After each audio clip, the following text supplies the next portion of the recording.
Recibimos esta mañana con gran gusto a la doctora Analía Piñeiro, diputada del Partido Nacional, presidenta de la Fundación Wilson Ferreira Aldunate, y en cuanto al sector, la nueva 250 presentada recientemente es la propuesta electoral que respalda a Jorge Larrañaga y que la tiene entre sus filas. Analía, buen día, ¿cómo anda? Muy bien, por suerte, muy bien. Bueno, voy a recordar, porque además hay un anuncio respecto a la necesidad que usted observa de, si se permite el término, sincerar las cifras sobre pobreza que maneja el gobierno. Y cuando hablamos de sinceramiento sobre un tema tan sensible, uno imagina que tendrá argumentos sólidos que trataremos de expresar en esta entrevista. Pero lo cierto es que usted en algún momento señaló que si dijeran la verdad, la cifra de pobreza en Uruguay está igual o peor que en 1995.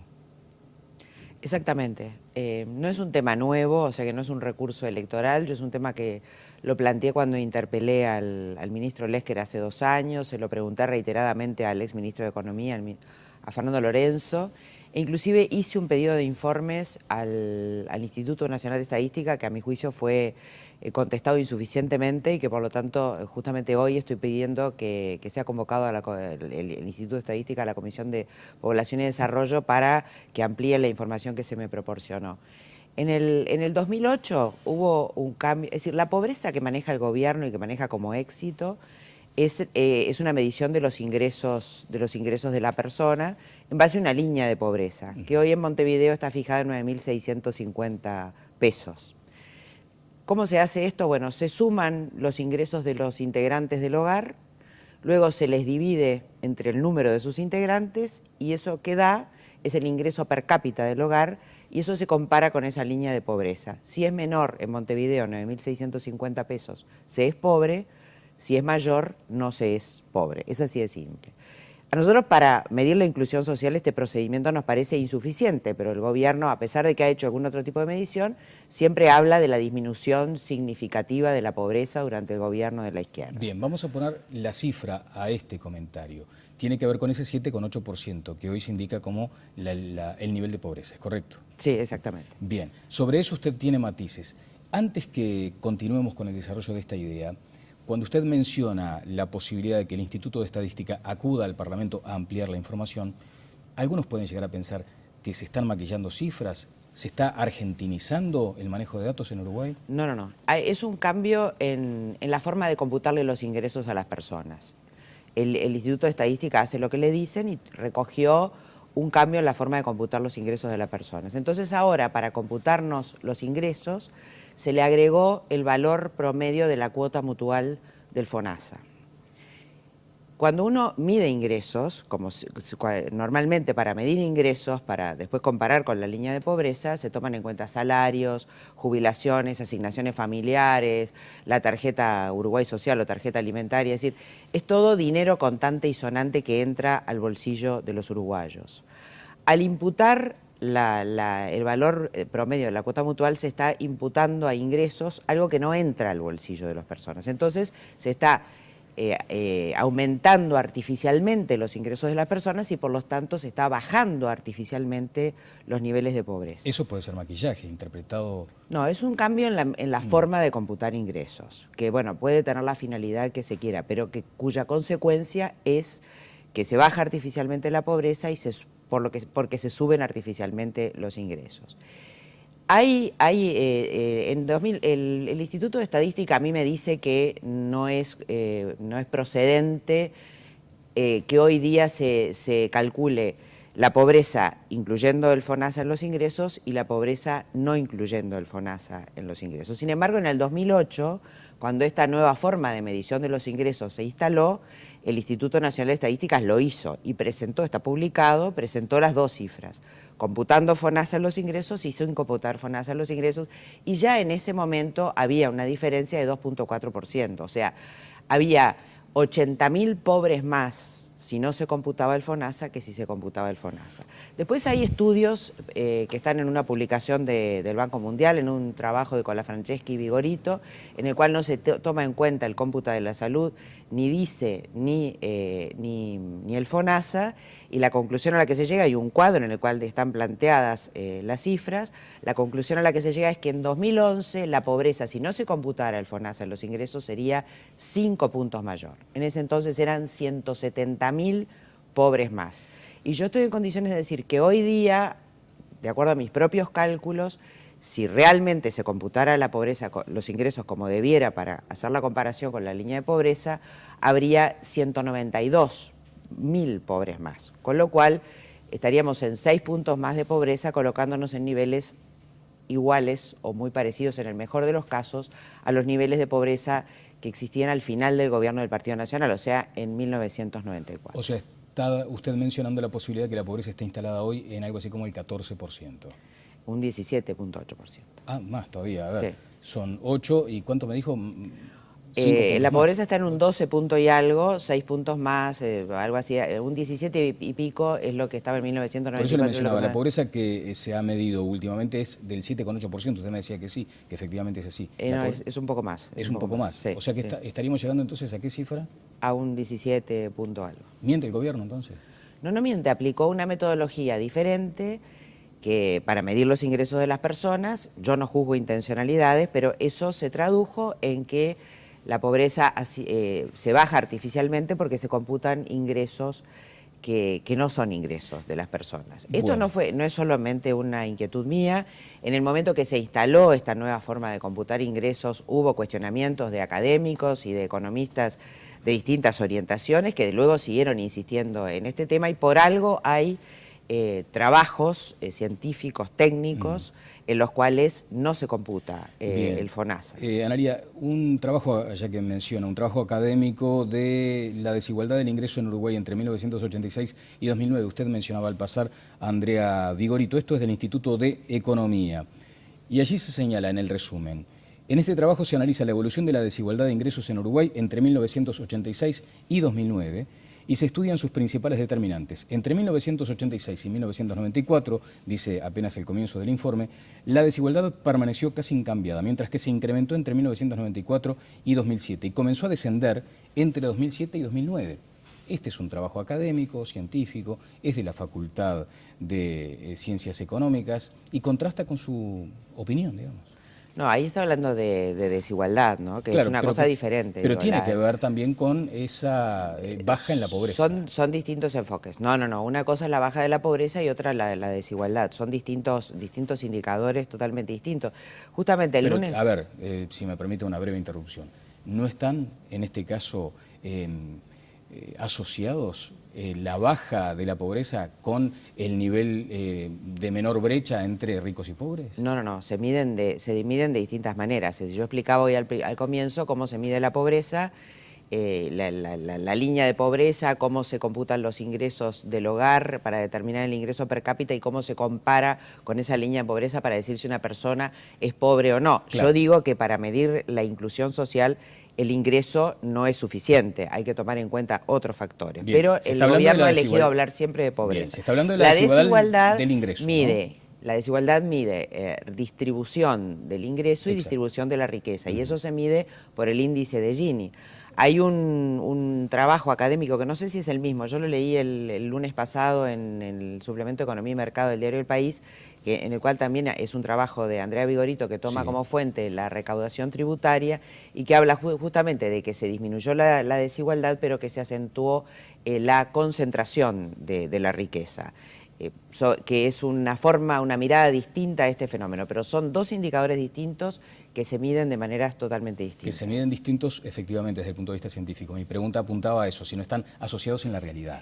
No, así vistos no. Así vistos no, desde su no. punto de vista no. No contrasta esto entonces, este estudio académico con su percepción de que la pobreza está mucho más alta de lo que señala el gobierno. Para nada. Hay que tener en cuenta además que, digo, en los años 90 hubo un dramático descenso de la pobreza que muchas veces se ignora cuando se mira el escenario de la pobreza. Lo que llama la atención en esta forma de mirar, en esta mirada que yo hago, que digo, está sustentada en estudios de investigadores y de economistas que han cuestionado la medición de la pobreza que hace el gobierno, es también tener en cuenta la coyuntura, ¿no? Es decir, no es lo mismo 1994 en términos económicos y de crecimiento que el año 2013, que es a donde yo llego con mis cálculos. Uruguay ha tenido un crecimiento económico sin precedentes en la historia del Uruguay en el periodo del gobierno de izquierda, y eso impacta en la pobreza porque impacta en la generación de empleo, impacta en mejores salarios,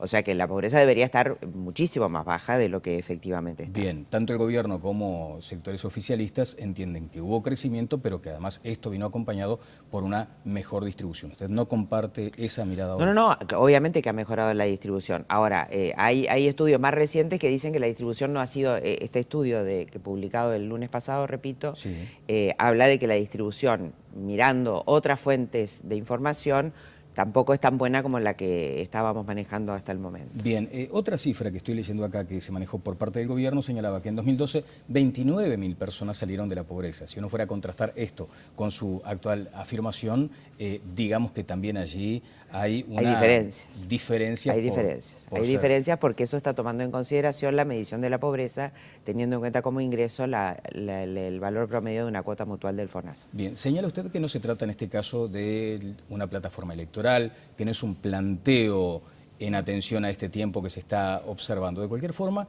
en todas las campañas el tema de la pobreza se instala. Sí, está bien que se instale, ¿no? A mí me parece que está bien porque más allá de que a mi juicio hay más pobres de los que se dicen, y a veces es una percepción que uno tiene también, ¿no? Y que a uno le manifiesta a la gente, más allá de eso, hay un núcleo duro de la pobreza que siempre tiene que ser asistido.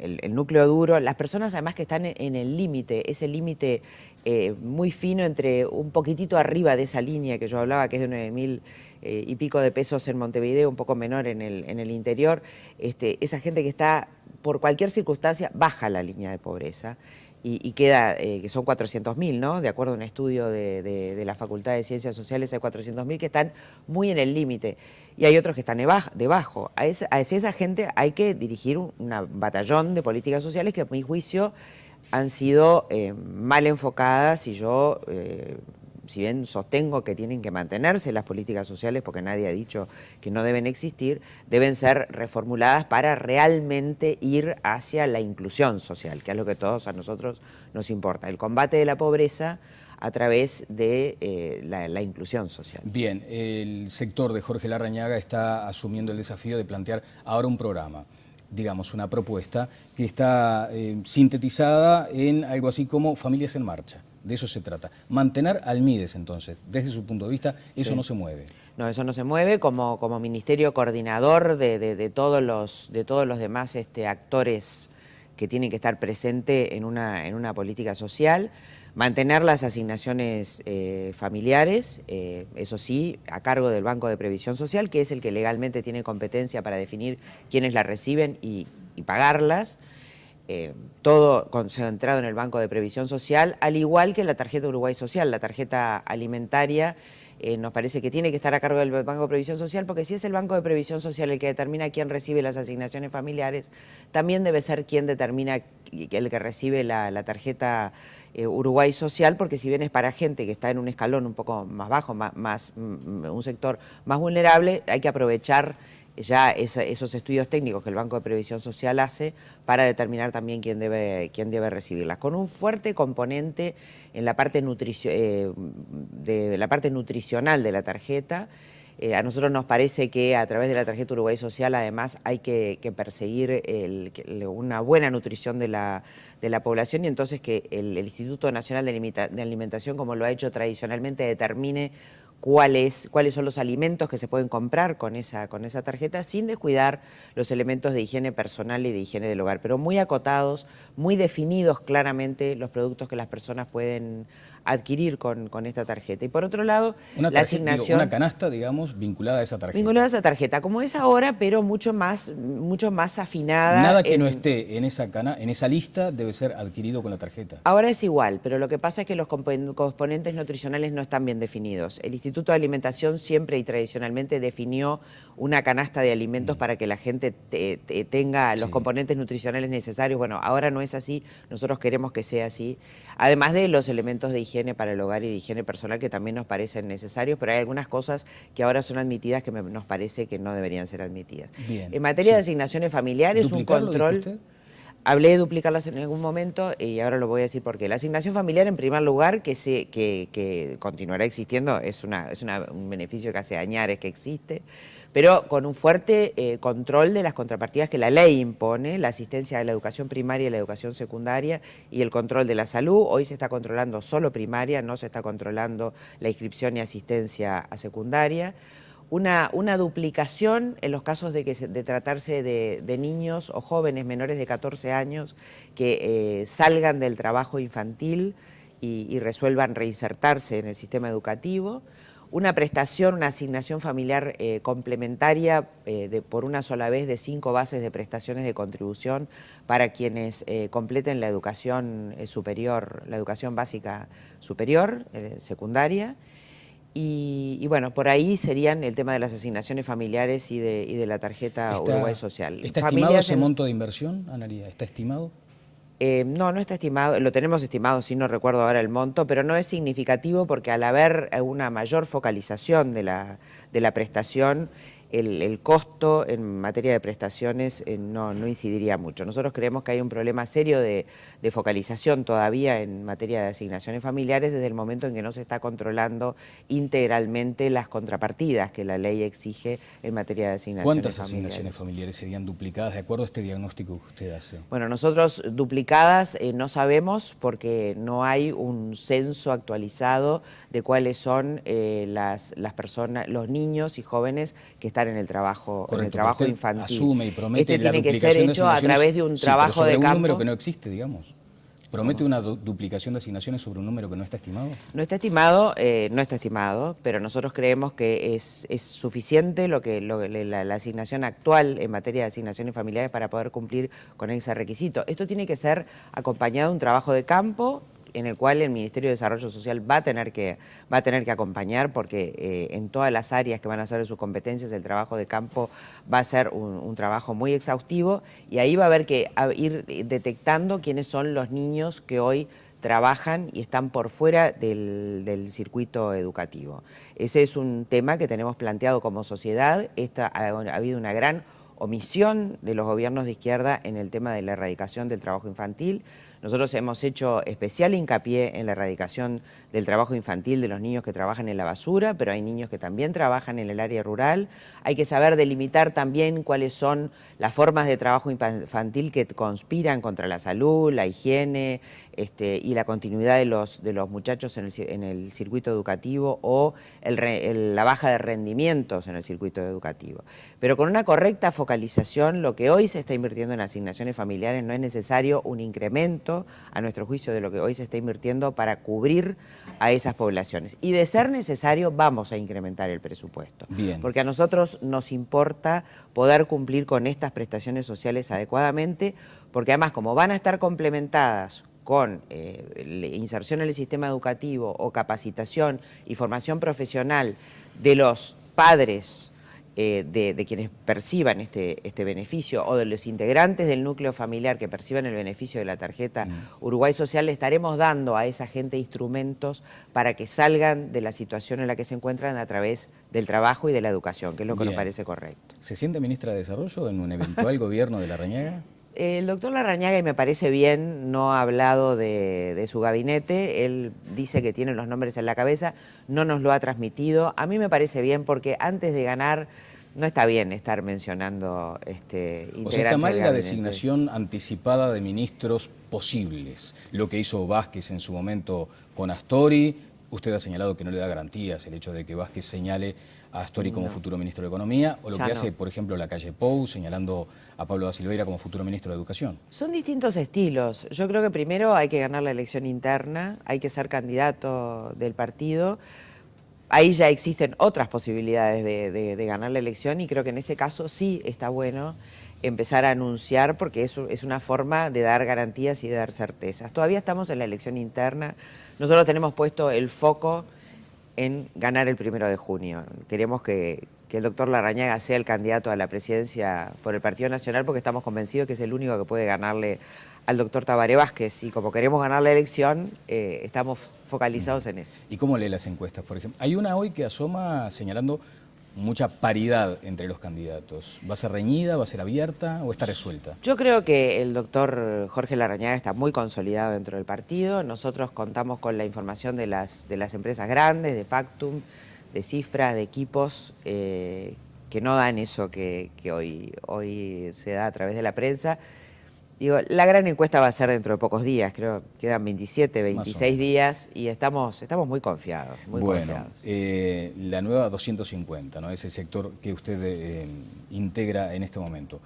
¿Les provocó una dificultad adicional a la hora de estas recorridas barriales el anuncio de asentamiento cero? ¿Hubo necesidad de explicar lo que significaba la propuesta del otro sector del Partido Nacional? No, nosotros los asentamientos los hemos recorrido siempre, o sea, no es un tema de campaña electoral. Pero fue ¿no? mal interpretado el anuncio porque de hecho señala una crónica del Observador que un día ustedes están recorriendo un asentamiento y alguien les dice, pero ¿cómo nos quieren echar? ¿Cómo es esto del asentamiento cero? Sí, a mí personalmente no me pasó.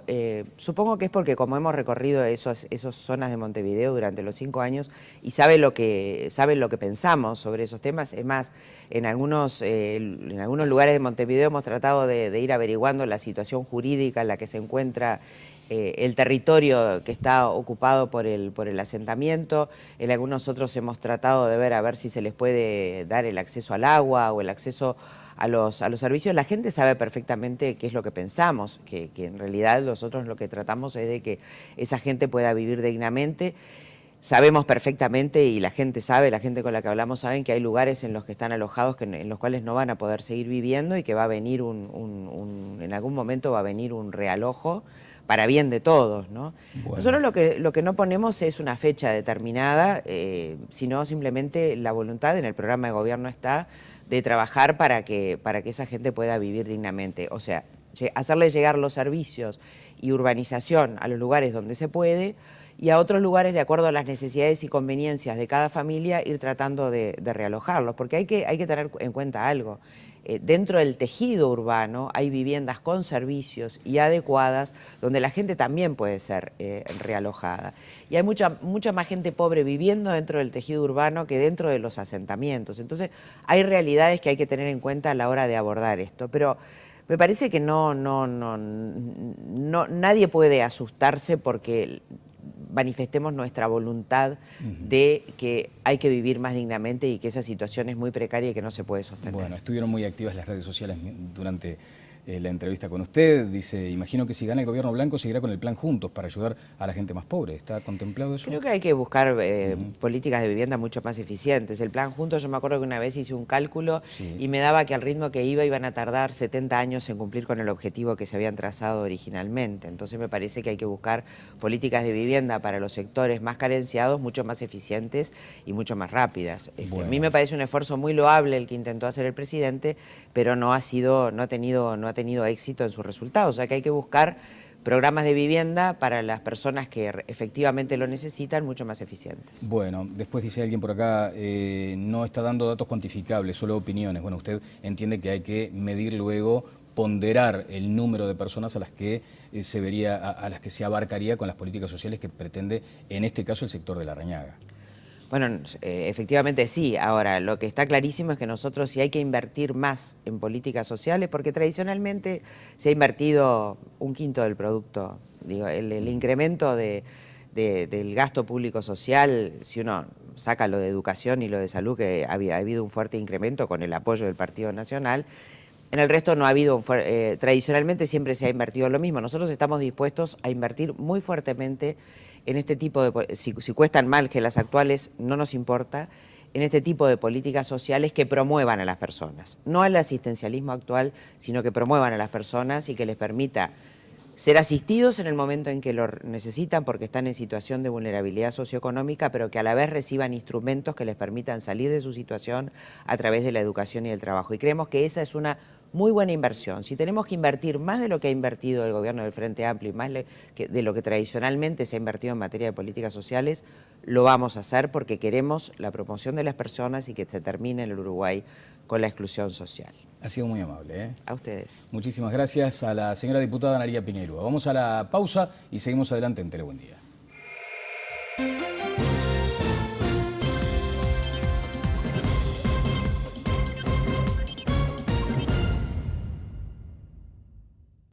Recibimos esta mañana con gran gusto a la doctora Analía Piñeirúa, diputada del Partido Nacional, presidenta de la Fundación Wilson Ferreira Aldunate, y en cuanto al sector, la nueva 250 presentada recientemente es la propuesta electoral que respalda a Jorge Larrañaga y que la tiene entre sus filas. Analía, buen día, ¿cómo anda? Muy bien, por suerte, muy bien. Bueno, voy a recordar, porque además hay un anuncio respecto a la necesidad que usted observa de, si se permite el término, sincerar las cifras sobre pobreza que maneja el gobierno.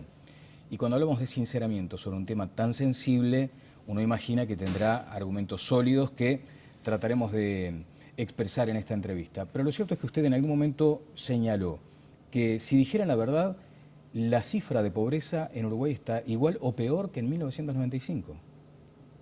Exactamente. No es un tema nuevo, o sea que no es un recurso electoral, es un tema que lo planteé cuando interpelé al ministro Lesker hace 2 años, se lo pregunté reiteradamente al exministro de Economía, a Fernando Lorenzo, e inclusive hice un pedido de informes al Instituto Nacional de Estadística que a mi juicio fue contestado insuficientemente y que por lo tanto justamente hoy estoy pidiendo que sea convocado a la de 9.650 pesos. Se es pobre. Si es mayor, no se es pobre. Es así de simple. A nosotros para medir la inclusión social este procedimiento nos parece insuficiente, pero el gobierno, a pesar de que ha hecho algún otro tipo de medición, siempre habla de la disminución significativa de la pobreza durante el gobierno de la izquierda. Bien, vamos a poner la cifra a este comentario. Tiene que ver con ese 7,8% que hoy se indica como el nivel de pobreza, ¿es correcto? Sí, exactamente. Bien, sobre eso usted tiene matices. Antes que continuemos con el desarrollo de esta idea, cuando usted menciona la posibilidad de que el Instituto de Estadística acuda al Parlamento a ampliar la información, algunos... El Instituto de Estadística, la Comisión de Población y Desarrollo, para que amplíe la información que se me proporcionó.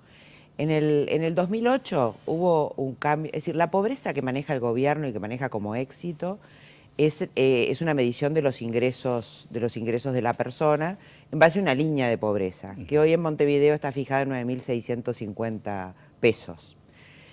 ¿Cómo se hace esto? Bueno, se suman los ingresos de los integrantes del hogar, luego se les divide entre el número de sus integrantes y eso que da es el ingreso per cápita del hogar y eso se compara con esa línea de pobreza. Si es menor en Montevideo... ¿Pueden llegar a pensar que se están maquillando cifras? ¿Se está argentinizando el manejo de datos en Uruguay? No, no, no. Es un cambio en la forma de computarle los ingresos a las personas.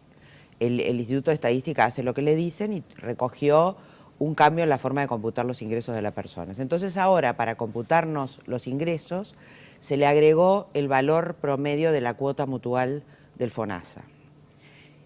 Cuando uno mide ingresos, como normalmente para medir ingresos, para después comparar con la línea de pobreza, se toman en cuenta salarios, jubilaciones, asignaciones familiares,